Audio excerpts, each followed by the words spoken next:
Greetings and welcome to TBI Made Infantry. My name is Major Frank Gonzalez and I am the battalion surgeon for 1st of the 124th Infantry as well as a doctor of family medicine. I am going to give you today hopefully a quick and informative review of traumatic brain injury tailored to the infantryman. The entire presentation should take about 15 minutes. As with any military presentation, we always start by stating the task and purpose. Task: provide a brief review of traumatic brain injury to the soldiers of an infantry battalion. Purpose: to reduce incidents of traumatic brain injury, familiarize soldiers with the red flag symptoms, and explain TBI treatment and recovery. I would like to start by breaking down this topic to the simplest level. So let's start by describing what the brain is and does. The best way I can describe the brain is that it is the organ of the body that makes you, you. It is to the body what a CPU is to a computer. The brain interprets and manages the five senses, which allows you to appreciate and interact with your environment. The brain allows us to move, walk, run, and enables complex physical tasks. Take, for example, this NFL wide receiver, and think for a moment about all the calculations that go into how he times his run in order to catch a football traveling at about 55 miles per hour, while simultaneously trying to outmaneuver this defender. Equally impressive is the brain's ability to perform complex pattern analysis and computations. The clip seen here is from A Beautiful Mind, which in this scene shows John Nash, played by actor Russell Crowe, decrypting a complex code system long before computers were available. And of course, the brain also has the ability to form memory, which creates the foundation of learning as well as shapes our personality and with that our growth as human beings. To sum things up, your brain makes you, you. It manages or plays large part in determining your personality or behavior. Now that we know what the brain does, let's talk a little bit about the anatomy and function of this organ, because this will help us to understand better traumatic brain injuries. The brain is an approximate 3-pound fatty mass that floats in fluid, aka cerebral spinal fluid, which acts, amongst other things, as a shock absorber, and is housed in an armored dome, aka the skull. The fact that this is the only organ surrounded by bone is a testament to how important and delicate it is. Further, the brain connects to the spinal cord, which extends down your back, and from here sends out long nerves, like wires leaving your TV or other electronic devices, to send and receive information from everywhere else in your body. In keeping with the previous analogy that the brain has with a computer, different parts of the brain do different things. The front of your brain is responsible for your personality, speaking, planning, basically all of those things that humans can do that most animals cannot. Your parietal lobe, which is kind of in the middle, upper part of your brain, is responsible for processing the five senses. The occipital lobe, which is at the back of your head, oddly enough, is where your vision gets processed. And finally, the temporal lobe, which sits around your temples and ears, is responsible for interpreting sounds, like someone talking to you, as well as processing memory. Pretty straightforward, right? Now let's talk about injury to the brain. A traumatic brain injury, or TBI, is basically an injury to the brain that affects how it works, caused by direct trauma, like a bump, blow, or penetrating wound, or by indirect trauma, such as blast injury, deceleration, etc. You can categorize TBI into three types based on how debilitating or harmful they are to the person they are affecting, and they will be categorized as mild, moderate, or severe. Per the CDC, most TBIs that occur each year are mild TBIs, otherwise known as concussions. Those TBIs classified as moderate to severe are probably going to cause effects very similar to someone who had a stroke. Many of you are probably wondering, as I was when I first learned about TBIs many years ago, how is it that the brain, with protective measures in place like being surrounded by an armored skull and floating in a liquid shock absorber, getting hurt with anything but a penetrating wound, like being shot? Excellent question. Let's look at the next slide. Ignore for a moment the title of the slide and focus on what you see happening to that floating brain. If the force acting on your body is strong enough, it can accelerate that floating brain with enough energy to overcome that liquid shock absorber and slam against your skull. And to make matters worse, as the brain decelerates or slows down, it is then going to slam into the opposite side of the initial impact. This slide is depicting a common mechanism of TBI seen in car accidents that in the medical world is known as coup and contre-coup injury. The damage suffered by the brain striking your skull is due to a combination of the brain cells getting damaged, but also by secondary effects in the change of the liquid/environment the brain lives in.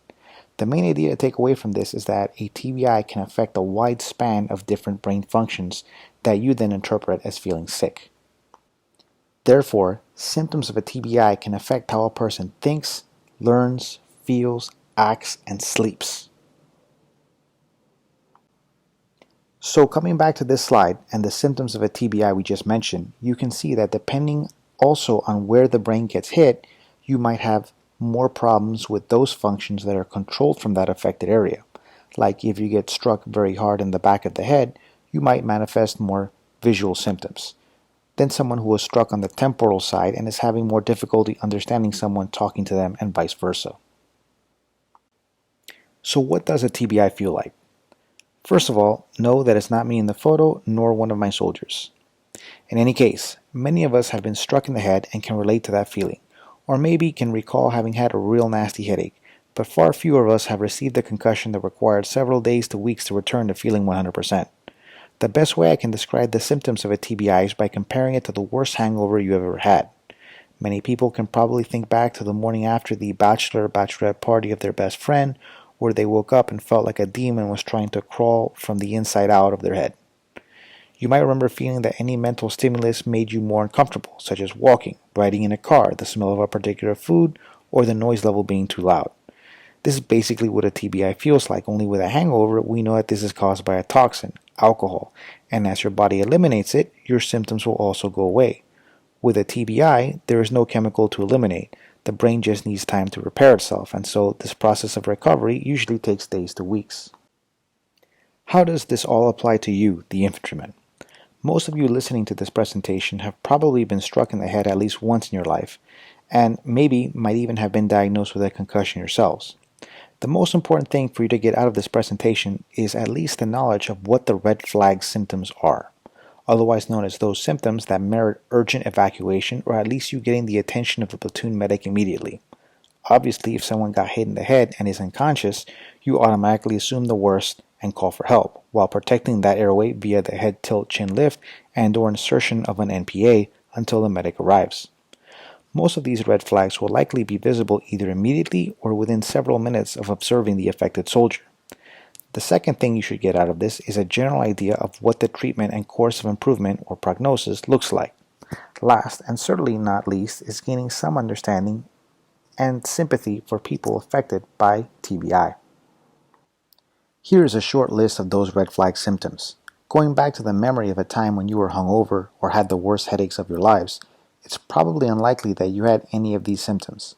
So if you are in the field many months or years from now and can't quite remember what those red flag symptoms are, try to remember your own experiences, and if that affected soldier you are seeing that might have a TBI is doing something that looks odd and that you can't recall ever having happened to you, chances are that you are looking at a red flag symptom, and that soldier needs quick medical attention. As always, if in doubt, call a medic. The only treatment that exists for TBI is rest, both physically and cognitively.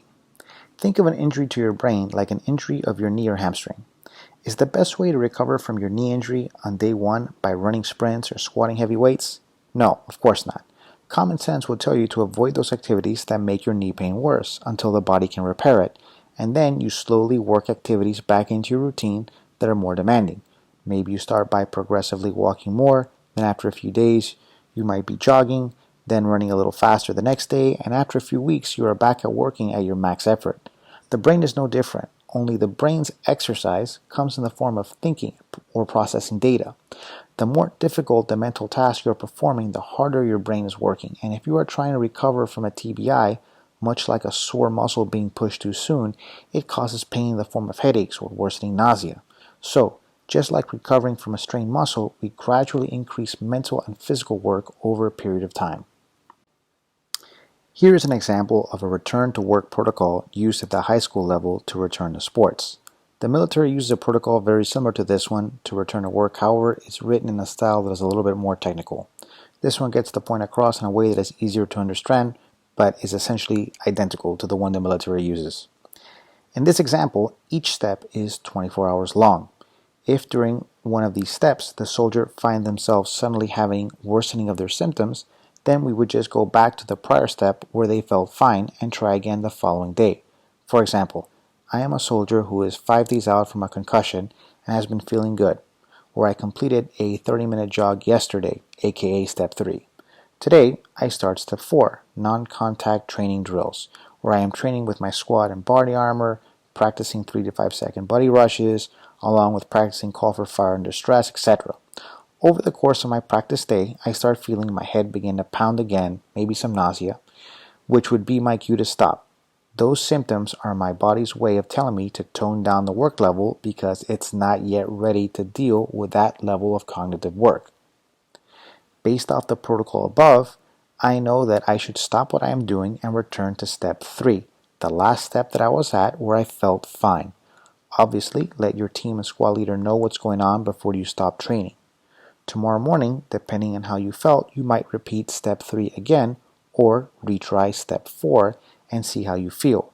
If we were talking about clearing someone to return to operations where the affected soldier or another member of their unit can get hurt if you are not working at 100%, that person would not be okay to rejoin the unit for this kind of work until they had cleared step 6 without any symptoms.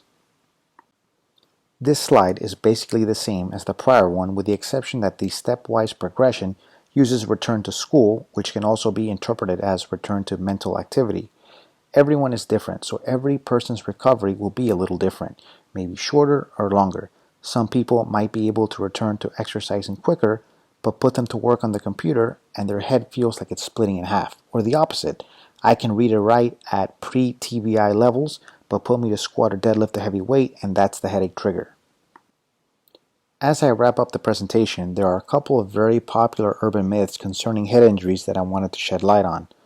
First, don't go to sleep if you get a concussion. I remember hearing this one a lot before I went to medical school, and this is exactly the opposite of what you should do. Just like the example of the pulled hamstring muscle, you recover most during sleep. So if someone always wants to sleep following a concussion or TBI, then let them. It's good for them. 2. You need to get hit in the head to get a TBI. Also false. Think of the car accident. Any rapid movement of the head that causes that floating brain to slam hard into your skull can cause a TBI, whether your head strikes an object or not. 3. You need to lose consciousness to have a concussion. False again. In fact, the vast majority of concussions don't cause loss of consciousness. Closing comments. 1. Wear your helmet. They issue it to us for a reason, and it does a good job of protecting your head and brain. 2. Know the red flags. If you can't remember the symptoms, then remember the worst headache/hangover of your life. And if the person in front of you looks worse than how you felt, call the medic immediately. They are probably showing one of the red flag symptoms. 3rd, recovery from TBI means initially 24 to 48 hours of rest, both physical and cognitive.